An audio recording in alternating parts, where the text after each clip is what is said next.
In this video you will learn how to have multiple showcases on Steam.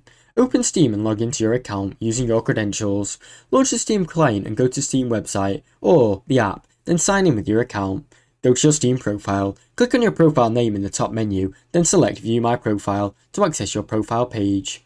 Access profile and edit settings. On your profiles page, click Edit Profile button to customize options. Select Profile Showcase section. Navigate to the Featured Showcase section where you can add or change your showcases.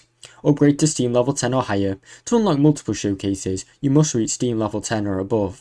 Each 10 levels unlocks an additional showcase slot. Add and save multiple showcases. Choose the type of showcase you want, such as achievements, game collectors, artworks or more.